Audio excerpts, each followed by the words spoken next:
La forêt en Isère, c'est 259 000 hectares. C'est 37% du territoire. C'est quelque chose quand même qui est très présent. C'est plus du tiers de la surface du département qui est couvert par la forêt. Elle est omniprésente. Elle structure notre paysage, elle structure notre vision du paysage.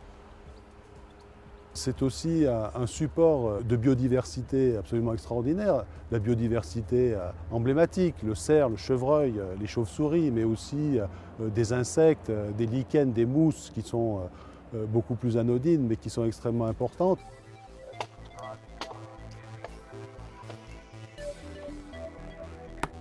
Je marque les bois qui doivent être exploités. C'est l'action de martelage. Donc on marque au marteau de l'état numéro 1.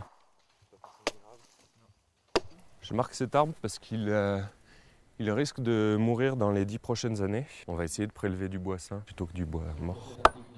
1956 qui est adjugé pour 11 227. Bienvenue dans le monde du bois. Une ressource inépuisable, si bien sûr elle est correctement gérée. Et la filière se veut aujourd'hui quasiment exemplaire. Ici, la vente de coupes de bois. Dans la salle, des acheteurs, des scieries, des professionnels, des artisans. C'est l'ONF qui est le garant de la bonne gestion de la forêt publique, c'est-à-dire celle de l'État et des communes.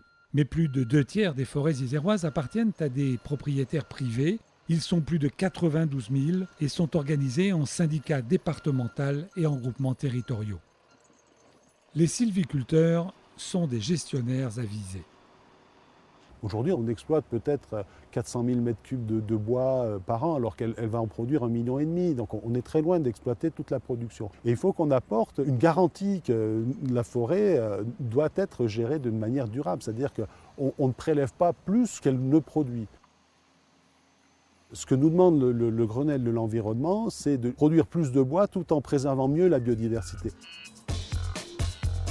La forêt est donc un matériau de construction qui, à l'opposé des ciments, briques ou autres matériels demandant une transformation, se trouve immédiatement disponible. La filière l'a bien compris, elle est aujourd'hui moderne, équipée et performante. Et nous venons de mettre en place un gros outil industriel où nous produisons des bois de charpente, des bois pour le lamelé collé, pour le bois massif reconstitué, des bois de fermette, des bois d'ossature bois, également des bois d'emballage. Notre matière première provient des massifs alpins, donc essentiellement Rhône-Alpes. 80% des bois d'épicéa et 20% du Douglas. Ce sont des bois qui proviennent de forêts gérées durablement, des bois certifiés PEFC. PEFC. Explication, c'est une certification européenne, en fait une norme qui garantit que le bois exploité l'est dans un respect total de gestion durable et de qualité environnementale. De la scierie aux réalisations, le cheminement est rapide et spectaculaire. Le bois se montre, se fait admirer et apprécier. Je construis beaucoup en bois, des équipements publics principalement, mais aussi des maisons bois qui n'ont pas du tout les caractères de chalet, mais très contemporaines. Le bois redessiné permet d'avoir un graphisme et une redéfinition très contemporaine de l'architecture. En termes d'entretien, les bois de structure sont protégés, donc on est à l'abri de l'eau. Il n'y a pas d'entretien, c'est même des bois qui pourraient ne pas être traités. Les bois qui sont en peau extérieure, c'est-à-dire les bardages qui vont recevoir à la fois le soleil et les intempéries, c'est-à-dire la neige et l'eau, eux sont des bois d'usure qui ne nécessitent pas d'entretien si on accepte le vieillissement du bois, si on accepte effectivement qu'il change d'aspect, et qui peuvent être changés sans mettre en péril la qualité de l'établissement et de l'ouvrage. Et le feu, question classique, eh bien le bois surprend par sa tenue mécanique. Sur une poutre de grosse section, soumise à un incendie, on a une carbonisation qui se produit sur la surface extérieure du bois, et cette carbonisation en surface protège l'âme du bois. Autre avantage, le bois se travaille en amont d'une construction. On imagine, découpe, assemble hors du chantier.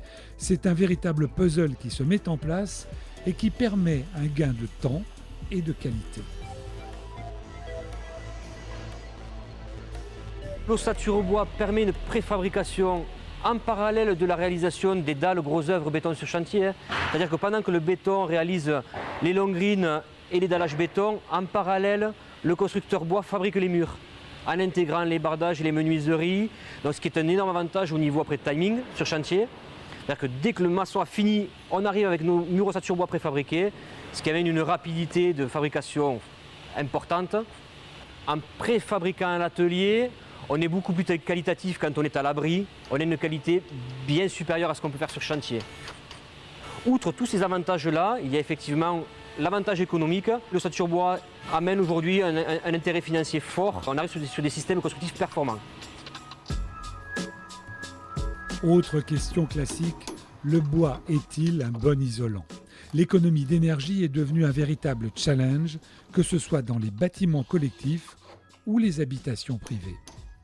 Aujourd'hui, on isole de plus en plus les bâtiments. Donc, ce qui veut dire que pour des systèmes béton ou agglo, on arrive, c'est vrai, à des murs aujourd'hui très épais dans ces filières-là. Alors que dans la filière ossature bois, on reste sur des murs d'une vingtaine de centimètres d'épaisseur au niveau de la structure, parce que l'isolant est intégré dans l'ossature bois. C'est une maison qui est extrêmement confortable, avec des températures très agréables l'hiver et également l'été. Souvent nos visiteurs ils nous demandent si on a la clim, et puis non, on n'a pas la clim, ça marche bien comme ça.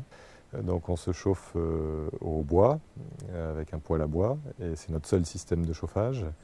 Et l'hiver dernier, qui était un hiver assez rigoureux, nous avons consommé 1,5 stère de bûche. Quoi. Donc on est dans les 70-80 € selon le prix de la stère par an pour 145 mètres carrés, donc ce qui est quand même sympa. Moi, ma motivation initiale, c'est l'aspect environnemental de la construction. C'est vrai qu'une construction bois a un impact en termes de bilan carbone, de gaz à effet de serre, beaucoup plus faible qu'une maison construite en béton, en acier, en moellon. Pour bien comprendre, il faut savoir que l'arbre, tout au long de sa vie, pour vivre et grandir, absorbe et fixe du CO2. Les constructions en bois sont donc des réserves de CO2 invisibles. À leur décomposition, naturelle ou programmée, ce CO2 stocké s'échappe, le bilan carbone est donc neutre. La filière exploite cette caractéristique énergétique. Nous brûlons l'ensemble des écorces qui proviennent de la scierie, également des plaquettes qui proviennent de la forêt, de nos exploitations forestières. Ces plaquettes sont brûlées, nous produisons de la vapeur à 495 degrés et 65 bars, qui elle va dans une turbine et qui produit donc de l'électricité. Parallèlement, nous avons une production de granulés depuis 1 an et nous produisons 25 000 tonnes de granulés par an. Et la boucle est bouclée. De l'arbre au granulé, toute une économie qui de plus est capable de s'adapter. Il y a l'industrie très efficace, mais il y a aussi l'artisan, celui qui chez lui, dans son pays, près de sa forêt, peut travailler ce matériau noble, traditionnel et généreux. Une véritable dimension de territoire à taille humaine, écologique et naturelle. La particularité de notre entreprise, c'est qu'on est autonome en bois, on achète des bois en grume sur le plateau du Vercors, on scie sur place, on sèche, on rabote et on fabrique les maisons avec ce bois. Une production locale, c'est un gros intérêt écologique. Le bois ne fait pas des milliers de kilomètres et ça fait travailler les gens du coin, les bûcherons du coin, les employés de mon entreprise.